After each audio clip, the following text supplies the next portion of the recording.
Halo Malaysia, selamat pagi, salam sejahtera Malaysia. Malaysia kita punya, cintai Malaysiaku, kita jaga kita. Sebelum kita mulakan berita hangat pada hari ini, untuk anda yang baru pertama kali, silalah untuk sudi tekan butang subscribe, like dan share. Sila juga tinggalkan komen anda kerana setiap komen anda amatlah dihargai. Berita hangat hari ini daripada channel ini, Denyut nadi suara rakyat bergema terus-menerus di dalam channel ini. Setiap hari kita membawakan berita-berita terbaru yang pastinya dinantikan oleh seluruh rakyat Malaysia.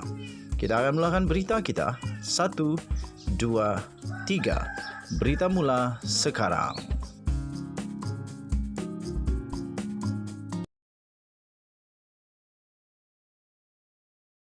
Salam sejahtera Malaysia, selamat pagi tuan-tuan dan puan-puan yang dihormati sekalian. Terkini daripada Rafizi Ramli, Deal.com, bertarikh 28 September 2022. Jumlah LCS untuk keperluan pertahanan negara. Walaupun UMNO Bersatu dan sekutunya PAS berharap isu skandal kapal tempur pesisir LCS akan senyap begitu saja, ada banyak perkara yang akan terus timbul kerana ia bersabit pertimbangan strategik pertahanan negara. Saya terus menyiasat dalam mendalami skandal ini.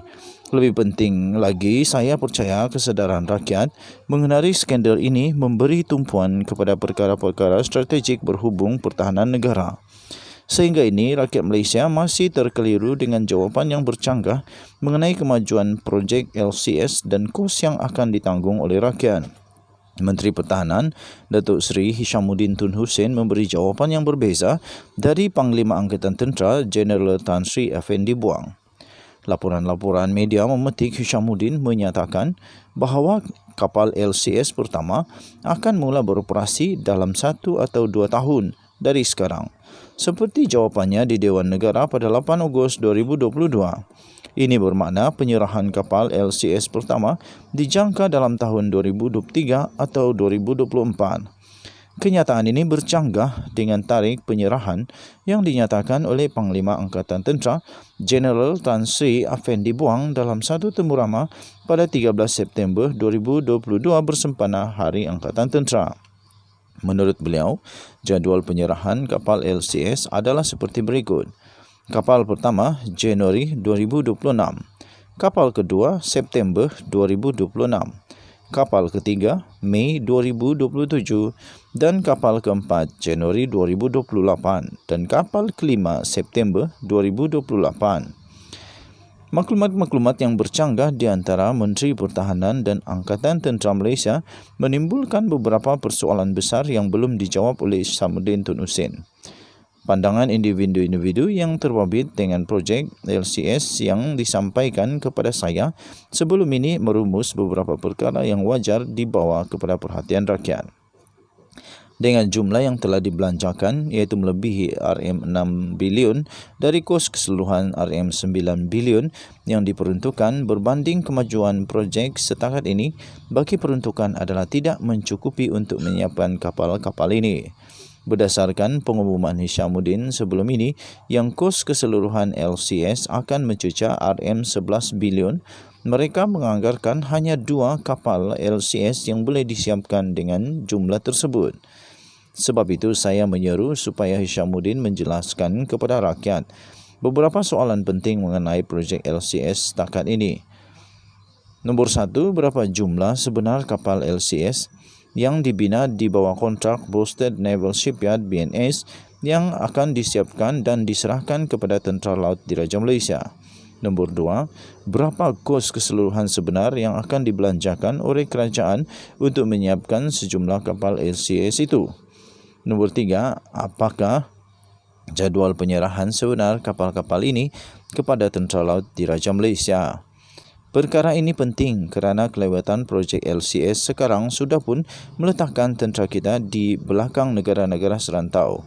Kapal LCS yang sepatutnya diserahkan dalam masa 1-2 tahun ini dirancang dan dibina menggunakan teknologi dekad lalu.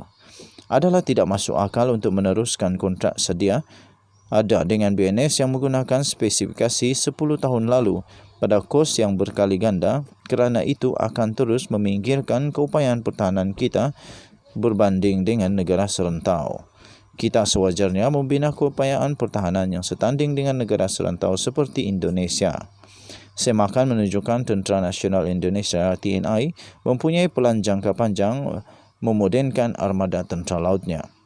Rancangan jangka panjang di bawah program bernama Green Water Navy ini meletakkan sasaran kekuatan armada sebanyak 274 kapal, terdiri dari 110 kapal tempur, 66 kapal peronda dan 98 kapal bantuan menjelang 2028. Setakat ini, TNI sudah mempunyai 12 kapal tempur pesisir di bawah kelas Klurit dan kelas Sampari. Walaupun spesifikasi adalah berbeza, kelas-kelas ini dilihat sebagai kapal tempur pesisir yang sesuai bagi perairan Indonesia. Sebab itu, skandal LCS yang berlaku sewajarnya meletakkan tumpuan negara kepada persoalan peruntukan berbilion ringgit yang dibazirkan akibat penyelewengan, sedangkan keupayaan pertahanan negara terus menjadi usang. Oleh itu, saya menyuruh supaya Hishamuddin Hussein berterus terang mengenai jumlah sebenar yang akan dibelanjakan di bawah kontrak sedia ada dengan BNS dan beberapa kapal sebenarnya yang akan siap dan diserahkan kepada TLDM. Jawapannya kelak akan membuka perdebatan baru mengenai sejauh mana armada TLDM kita ketinggalan berbanding dengan negara serantau. Sekian berita, salam sejahtera Malaysia. Malaysia kita punya. Cintai Malaysia ku, kita jaga kita. Bye-bye.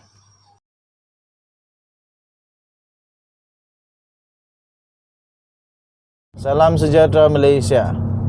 Anak saya tanya, bila Rosmah Mansur kena penjara? Baru sebentar tadi dia tanya. Anak saya pun tahu keputusan-keputusan mahkamah. Kesian. Ialah saya ajar anak-anak saya supaya mereka jangan buat benda yang salah. Okey. Tak kisahlah si Rosmah Mansur kah, Najib Razak kah, siapa-siapa saja. Kalau salah tetap salah. Okey. Apa perasaan Rosmah Mansur sekarang? Apa perasaan Rosmah Mansur sekarang? Itu persoalan yang memang selalu ditanyakan. Bagaimana kehidupan Rosmah Mansur sekarang? Macam mana keadaan dia? Sampai ada kawan cakap mesti dia tertekan gila. Kenapa tidak tertekan pula? Sebab dia mau kena kasih sedia 970 juta.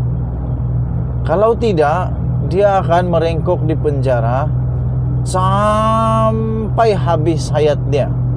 Sebab Rosmah Mansur sekarang sudah umur dia 70 tahun. Sudah 70 tahun Rosmah Mansur. Tapi dia kena penjara 10 tahun. Jadi kalau dia kena penjara 10 tahun, dia hanya akan keluar dari penjara ketika umur dia 80 tahun. Lepas itu, kalau dia tidak dapat bayar 970 juta ini, hampir 1 bilion ini, kalau saya tidak silap, betulkan saya kalau saya silap, kalau dia tidak dapat bayar, penjara dia akan ditambah 30 tahun, 30 atau 20 tahun. Anggap sejalah, kasih rendah sikit lah, diskaun 20 tahun. Kalau 20 tahun, Rosmah Mansur akan ditambah kepada penjara dia itu menjadi 30 tahun. Umur dia sekarang 70 tahun. Tambah 30 tahun, 100 tahun. Dia hanya akan keluar dari penjara ketika umur dia 100 tahun, tuan-tuan dan puan-puan. Tun Mahathir Mohamad sekarang usia dia 96 tahun. Tak pernah masuk penjara. Tun Mahathir sekarang usia dia 96 tahun, tak pernah masuk penjara, hidup dengan baik. Walaupun dia ada juga masalah jantung. Pada usia 96 tahun, hampir Tun Mahathir meninggal dunia. Banyak kali sudah. Tetapi dapat diselamatkan oleh kepakaran para doktor. Jadi, kalau Rosmah Mansur umur dia 100 tahun di penjara, masihkah dia hidup? Jadi inilah, saya pikir Rusma Mansur pasti bingung kepala lah. Dia pasti bingung. Kenapa? Macam mana mau kumpul tuh 970 juta itu? Nah, jadi keduanya, apa keadaan Rusma Mansur sekarang? Kan dia biasa dengan suami tercinta. Kan dia ini istri Mitali, tak pernah marah-marah suami. Tak pernah bagi kacau kerja suami.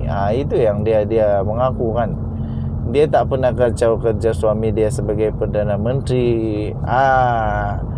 Dia tak pernah kacau. Jadi apa dia punya perasaan sekarang berjauhan dengan Najib Razak? Mesti dia sedih. Tiada sudah bantal peluk, tiada sudah orang yang boleh minum Starbucks bersama-sama, tiada sudah makan golden ring, koropok tu bersama-sama. Pasti diorang susah hati lah. Okey, jadi yang terakhir, mesti dia susah hati sebab dia tidak biasa tinggal di penjara. Kan dia ini golongan kayangan. Jadi macam mana mau tinggal di penjara? Di penjara kipas saja yang ada, itu pun belum tentu kipasnya bagus. Mungkin kipasnya paling bising di dunia. Weng weng weng weng weng weng. Sepatutnya kalau kau sudah jadi banduan, apa kau mau berdiman? Mana boleh diman kalau sudah jadi banduan, sudah jadi penjenayah. Sepatutnya bukan saja tidak boleh diman, tetapi patut lagi supaya minta merayu-rayu, minta maaf, minta ampun. Itu yang patut dilakukan oleh banduan. Okey, so Denyut Nadi Suara Rakyat bergema di channel ini. Kita jumpa lagi. Bye bye.